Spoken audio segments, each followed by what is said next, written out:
నమస్తే. మనం ఏపీ రాజకీయాలను చూసుకున్నట్లయితే సీఎం చంద్రబాబు పవన్ కళ్యాణ్ వల్లనే సీఎం అయ్యాడు అంటూ ఈ మధ్య సంచలన కామెంట్స్ అయితే చేశారు జనసేన ఎమ్మెల్యే నాదెండ్ల మనోహర్. సో ఆయనే కాదు, ఇంతకుముందు చాలా మంది కూడా ఇదే డైలాగ్ వదిలారు. నిజంగానే పవన్ కళ్యాణ్ వల్ల చంద్రబాబు సీఎం అయ్యాడా? అది అసలు ఏం జరుగుతోంది? రాజకీయ ఏపీలో కూటమి చీలికలు ఏమన్నా వచ్చే అవకాశాలు ఏమైనా కనిపిస్తున్నాయా? సో దీని గురించి మనం డిస్కషన్ చేద్దాం. ఈరోజు స్టూడియోలో మనతో కృష్ణ శర్మ గారు ఉన్నారు. శర్మ గారు, మీరు చూసుంటారు ఏపీ రాజకీయాలు. సో ఆస్ట్రాలజీ ప్రకారం చూసుకుంటే కూటమి చీలికలు 5 ఏళ్లలో వచ్చే అవకాశాలు ఏమైనా కనిపిస్తున్నాయా ఈ రీసెంట్ పరిణామాలను బట్టి? నమస్కారం అండి. ముందుగా ప్రేక్షకులందరికీ ఇక్కడ మనం తెలుసుకోవాల్సిన ముఖ్యమైన అంశం ఏంటంటే, కూటమి అంటే ఏంటండి? అతుక్కున్నవి అని అర్థం. అతుకు ఎప్పటికైనా సరే విడిపోవాల్సిందే. అది ఎప్పటికీ శాశ్వతం కాదు. ఎలాగైతే మన శరీరం నుంచి మన అంగాలు అవి పుట్టుకొచ్చాయి, అవి అతుక్కున్నవి కాదు. అదే ఏదైతే మనం అతుకు పెట్టామో ఆ అతుకు ఎంతకాలం ఉంటుంది అనేది వాతావరణ పరిస్థితులను బట్టి, కాలమాన పరిస్థితులను బట్టి ఉంటుంది. అది ఎల్లకాలం అతుక్కుంటుంది అనుకోవడం మన అవివేకం అవుతుంది. ఎలాగైతే ఒక కుండ బద్దలు కొట్టాక ఆ ముక్కలన్నింటినీ పేర్చి మళ్ళీ కుండగా ఒక రూపం తేగలం, కానీ అందులో నీళ్లు పోసి మళ్ళీ కుండగా మార్చలేము.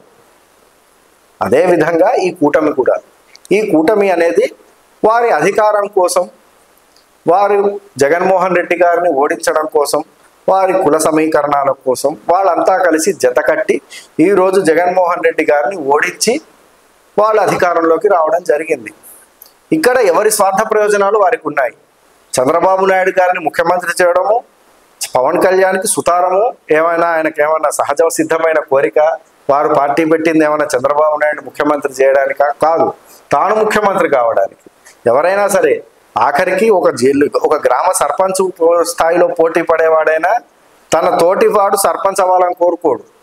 అంటే మద్దతు ఇస్తుండొచ్చు అక్కడి రాజకీయ పరిస్థితులను బట్టి, ఆ గ్రామ రాజకీయ పరిస్థితులను బట్టి, కానీ తాను సర్పంచ్ అవ్వాలని ఎప్పటికైనా కోరుకుంటాడు. అదేవిధంగా ఇక్కడ రాజకీయం ఇది. వారేమి ధర్మసత్రమో లేకుంటే ఏదో స్వచ్ఛంద సంస్థనో నడపడం లేదు.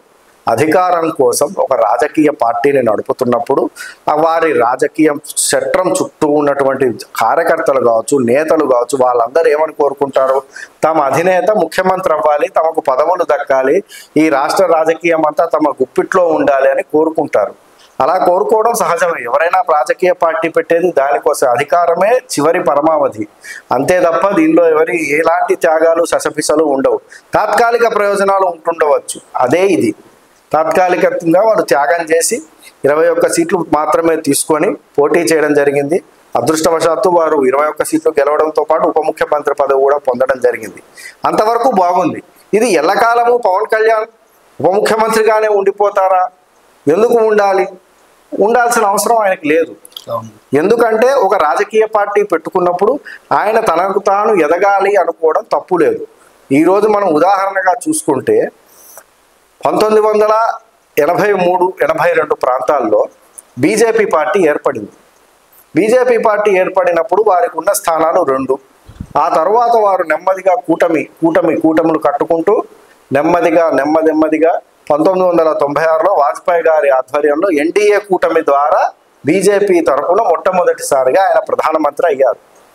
మొట్టమొదటిసారి ఆ రోజు అది అతిపెద్ద కూటమి, ఎన్నో పార్టీలు ఉన్నాయి. ఆ రోజు వారికి ఉన్న బలం 170 స్థానాలు మాత్రమే, ఈ రోజు కన్నా చాలా తక్కువ. అలాంటిది వారు అవకాశం కోసం ఎదురు చూస్తూ ఈరోజు కూటమి అవసరం లేని స్థాయిలో బీజేపీ పుంజుకొని మొదటిసారి 272 స్థానాలు, ఆ తర్వాత 300 స్థానాలతోని గెలుచుకున్నారు. అంటే వారు ఈ కూటమి రాజకీయాలని వాడుకొని ఎదగడం జరిగింది. ఏ రాజకీయ పార్టీ అయినా అలానే ఎదుగుతుంది. పక్క పార్టీ పొత్తు పెట్టుకొని వారి స్థానాలను తీసుకోవడము, లేకుంటే వారి రాజకీయ చతురతను వాడుకోవడము, ప్రభుత్వ యంత్రాంగంలో తీసుకొని అధికారం అనుభవించి కొన్ని వనరులు పదవులు అన్ని పొందడము, ఇవన్నీ జరుగుతూ ఉంటాయి, సహజ సిద్ధం. ఈ కూటమి శాశ్వతంగా ఉంటుంది అనుకోవడం అవివేకమే అవుతుంది. ఆ సంగతి చంద్రబాబు నాయుడుకి తెలుసు, పవన్ కళ్యాణ్కి తెలుసు, బీజేపీ వారికి కూడా తెలుసు. అయితే ఇక్కడ కూటమి అనేది అనివార్యం. ఎందుకంటే పదవి తీసుకోవాలి కాబట్టి, పదవి చేపట్టాలి కాబట్టి, పదవి కోసం వారు కూటమి కట్టడం అనేది ఒక అనివార్యం కింద వారు కట్టడం జరిగింది. వారు గెలవడం కూడా జరిగింది. ఇక్కడ మనం గమనించాల్సింది ఏమిటంటే, ఇక్కడ జగన్మోహన్ రెడ్డి గారికి ఉన్న ఛాన్సెస్ గురించి మనం తెలుసుకోవాల్సి ఉంటుంది. ఈ కూటమి అనేది శాశ్వతం కాదు అన్నది ఇక్కడ మనం గుర్తించినట్లయితే ఖచ్చితంగా జగన్మోహన్ రెడ్డి గారికి ఒక ఛాన్స్ అనేది రాబోయే ఎన్నికల్లో, అంటే 2029లో జరగబోయే ఎన్నికల్లో ఆయన ఖచ్చితంగా ఒక ఛాన్స్ అయితే వారికి గెలిచే అవకాశం అయితే స్పష్టంగా కనిపిస్తుంది, ఒకవేళ ఈ కూటమి విచ్ఛిన్నమైతే మాత్రం. ఎందుకంటే మనం చూసాము, వీరంతా విడివిడిగా పోటీ చేసిన 2019 ఎన్నికల్లో ఏం జరిగిందో మనం చూసాము. అదే 2014లో మళ్ళీ కూటమి కట్టారు. మొదటిసారి కూటమి కట్టినప్పుడు మంచి ఫలితం సాధించారు. రెండోసారి విడిపోతే ఓడిపోయారు. మూడోసారి మళ్ళీ కూటమి కట్టి మళ్ళీ గెలిచారు. ఇప్పుడు ఇక జరగబోయేది 4వసారి. ఈసారి వారు కూటమిలో ఉంటారు అనుకోవడం అవివేకమే అవుతుంది. ఒకవేళ ఉన్నా పవన్ కళ్యాణ్ ఖచ్చితంగా తనకు ముఖ్యమంత్రి పదవి కావాలని తన డిమాండ్ను బయట పెట్టే అవకాశం అయితే ఉంటుంది. ఒకవేళ ఆయన డిమాండ్ చేయకపోయినా బీజేపీ తరపు నుంచి ఖచ్చితంగా ఈ డిమాండ్ అయితే వినిపించే అవకాశం ఉంది. ఎందుకంటే కూటమిలో విన్ విన్ సిచ్యువేషన్, అంటే నువ్వు గెలవాలి నేను గెలవాలి అనుకున్నప్పుడు నేను ఒక్కడనే గెలుస్తాను నువ్వు త్యాగం చేయి అనేది అది విన్ విన్ సిచ్యువేషన్ కాదు. చంద్రబాబు నాయుడు తాను అనుకుంటుండొచ్చు తాను పెద్ద తెలివైన వాడినని.